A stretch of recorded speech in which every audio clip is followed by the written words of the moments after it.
So this is slide number 10. I know we ended with this one, the whole conductivity and viscosity. Viscosity isn't a word that we use all the time, like in our everyday language, but the most common example I can think of is with like motor oil. You'll hear like on a car commercial, or the commercial, it'll say, you know, that it has high viscosity or has such and such for a viscosity level or something like that. And it's just talking thickness. We use this oil gel stuff, like it's supposed to help like with horses, like with ulcers and like stomach issues and things like that, because horses are real touchy about things.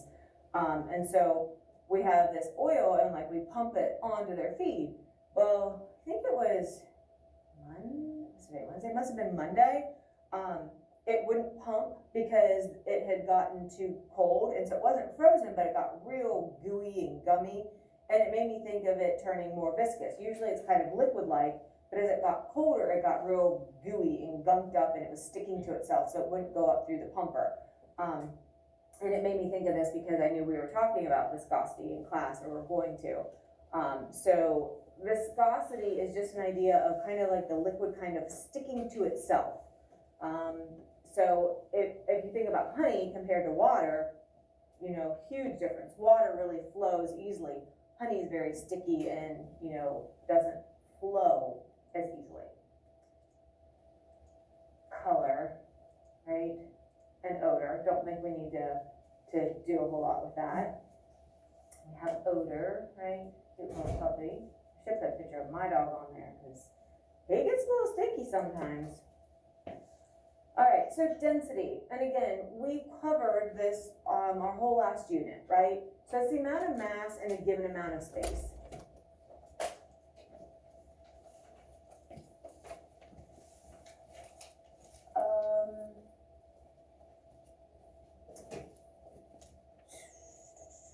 Practice potential energies.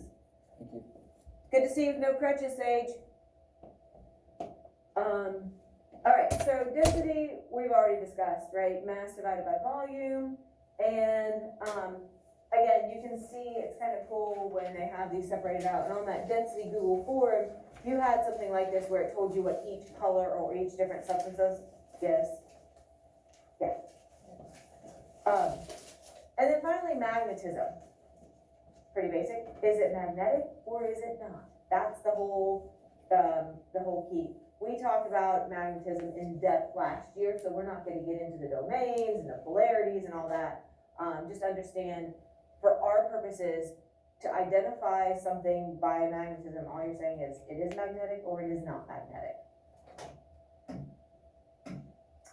Okay. So those are kind of the key things. We're going to have a lab that we do sometime after we get back. And it's going to take physical properties. So you're going to use like maybe magnetism, maybe density, maybe size, maybe shape. And you're going to try to separate out a mixture. So you're going to get a bowl with all these different things in it. And you are going to have to use some of these physical properties to separate them so that each item is in its own unique container. So if there's 2 that are similar, they'd be together. If there's 4 that's similar, they'd be in another container.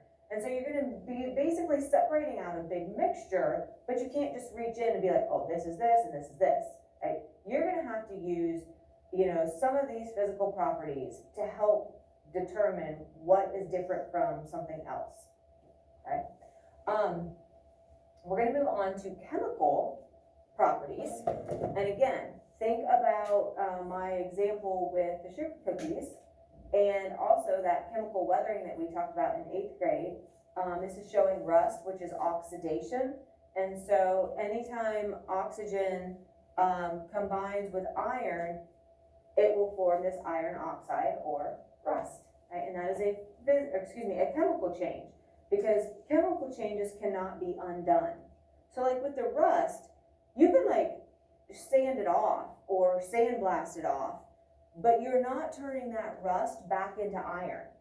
So you can remove it, but you can't turn it back into what it was originally. So chemical properties involve a characteristic of a substance that's observed during a reaction where the chemical composition is permanently changed, meaning it's not going to go back.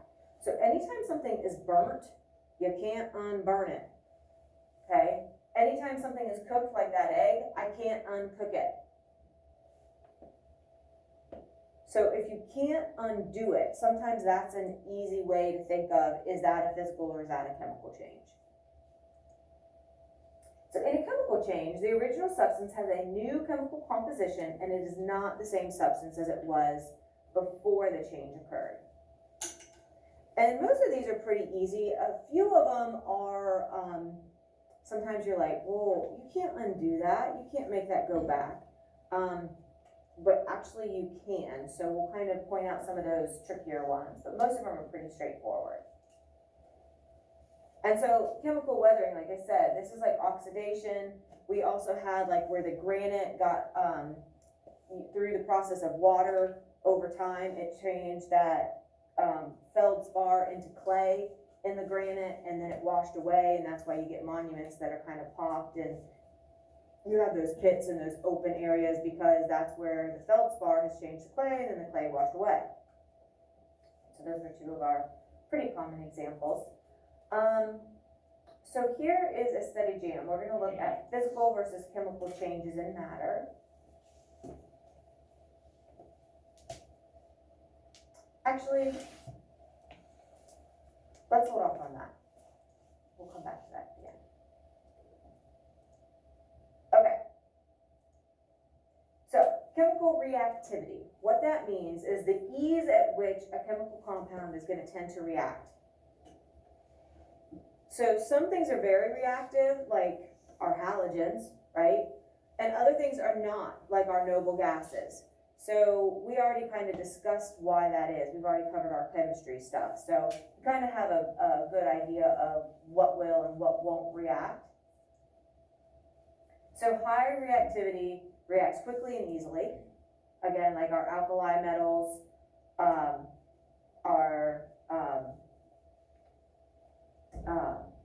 alkaline, obviously, and then our halogens. And then our noble gases, right, those are the low reactivity because they're already stable, satisfied, content the way they are. They have that full octet, so they are not going to react. So they're not going to react, then they're not going to be chemically changed. If they are going to react, then they will experience, or be likely to experience a chemical change. So I think what you're filling in are like some blank boxes. So chemical changes and physical changes. And if you just want to put chemical, physical, I know that those boxes are kind of small. So the key with the chemical change, this is just kind of a summary, is that the substance produced is new, and you can't go back to what you were dealing with originally. So here's some indicators that a chemical change has taken place, for examples. So formation of a gas, right? So when you see that experiment with the volcano and they put the vinegar in the baking soda, right? It produces that gas, right?